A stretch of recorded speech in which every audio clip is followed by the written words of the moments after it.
This is the third step of authorization and cookies in the LAN-based classroom voting project. We shall integrate authorization and we shall also discuss the cookies-based authorization in this tutorial. There are certain prerequisites that we'll discuss now. First of all, you will have to review the following chapters of my course on ASP.NET Core.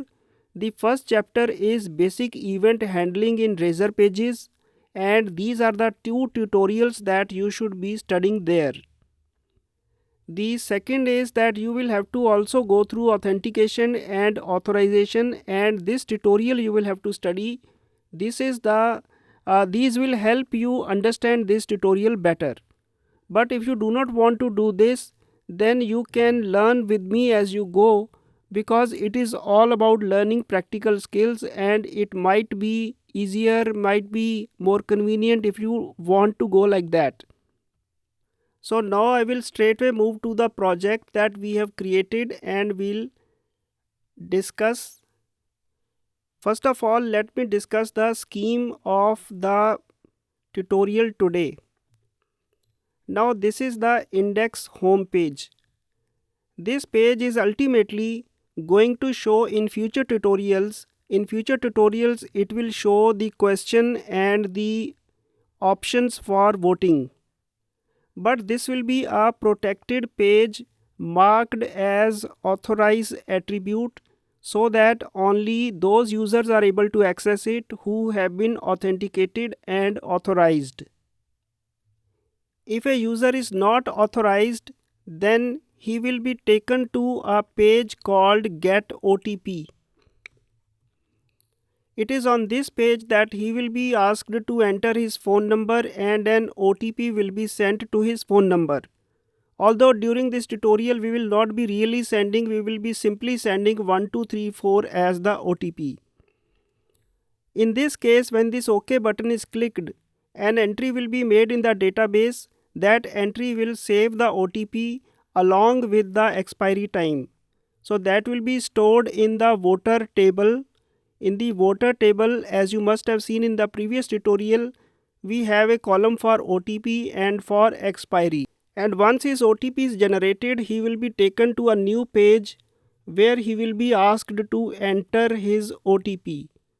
Today our objective is to mark this page as authorized and to complete this page of Get OTP, where an entry will be made into database.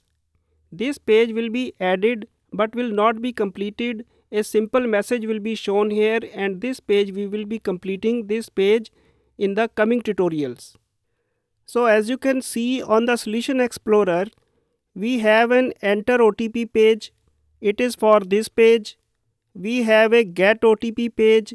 It is for this page, and Index page is this one. We will be completing these pages today, and let us see how to do that. First of all, let us open the index.cshtml page, and here you can see that we have marked it with authorized attribute, so that when you directly come to this page, you are denied entry and you will be taken to a page based on cookies authentication. That cookie authentication I will be doing in the program.cs file, but let me first complete the Razor pages. And after this, we will have the Get OTP page. Let us have a look at the markup for this page. This page, it contains a form. A sign-in is there. It contains a form. The form is marked as post, and this is a simple form and a simple page. An input phone number, a label for this, and a validation for this. And then there is a partial page for showing the message of success or error. For this also we have added it, and let me show you this underscore message.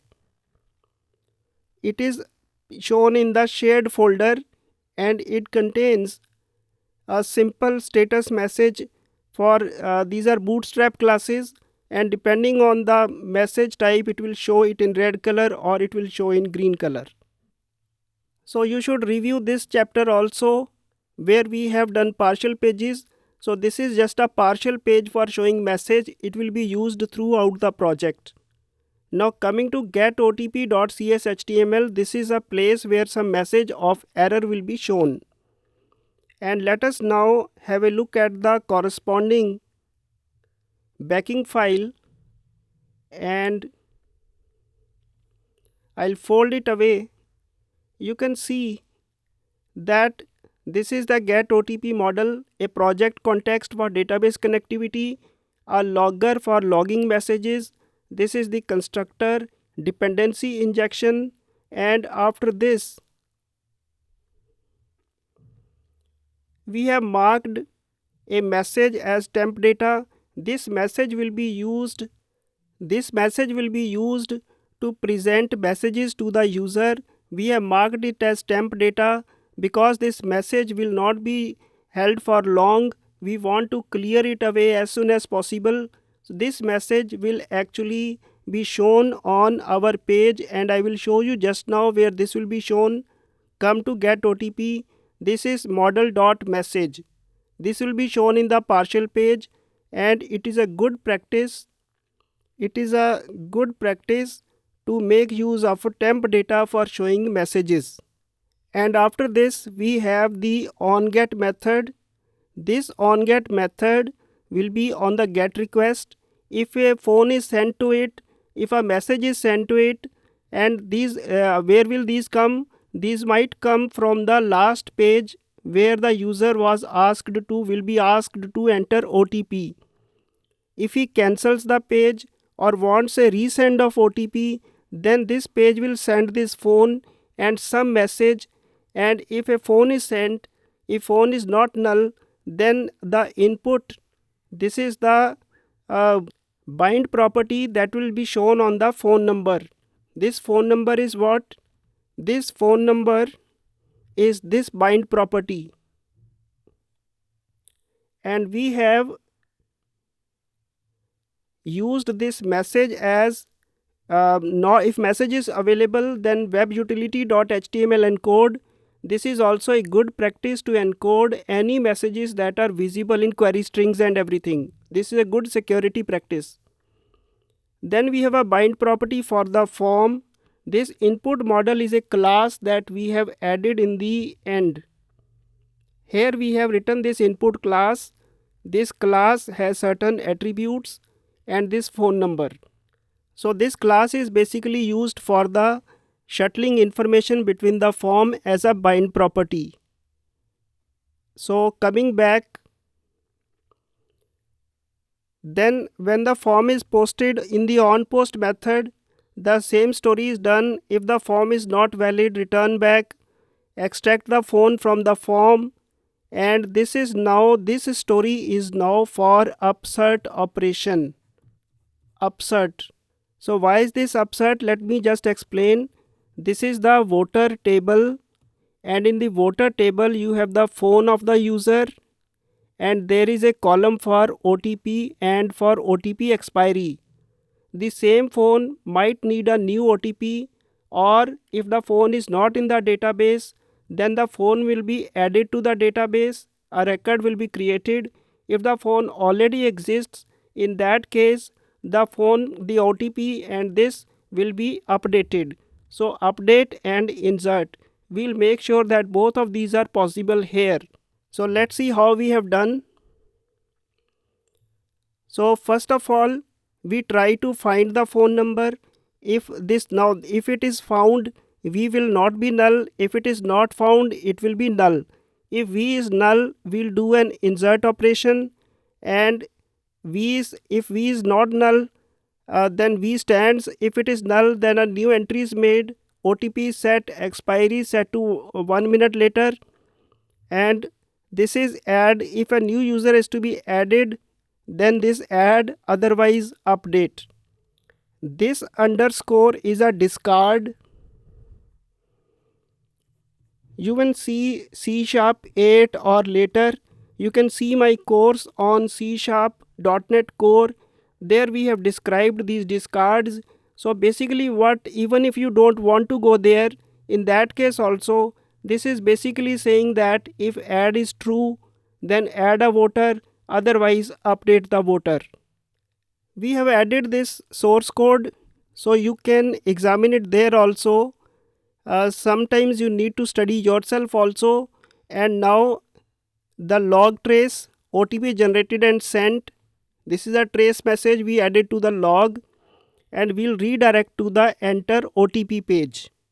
So in this page we have made an entry in the OTP expiry set, and we are redirecting to the enter OTP page. Let me show you the enter OTP page. This is the enter OTP page. We haven't completed it. We'll complete in the coming tutorial. So we are just showing a message. And now let me come to the program.cs file. In the program.cs file, we have to set authentication and authorization middleware. So this is the first thing that you will add. Builder.services add authentication. Cookie options are login page is get OTP, access denied is get OTP, and cookie expires in 20 minutes, sliding expiration true. So this sets the cookie options, and a bit later this cookie of policy is also set. You will have to go through the chapter of cookies in my course. And after this, finally we have our use authentication and use authorization middleware. The source code is attached, you can examine it. And now I will run this project, start debugging. And we will now attempt to open the home page, index page, and you can see that we get a return URL. This means that we were thrown out of the index page, and now we have been brought into the sign in page. And let us enter any phone number, and if I do not enter it, the validation will work. But let me enter any phone number. I will click on get OTP, and I am taken to the enter OTP page, and entry must have been made in the database. We'll verify that in coming tutorials. Now I will close it right now. Thank you.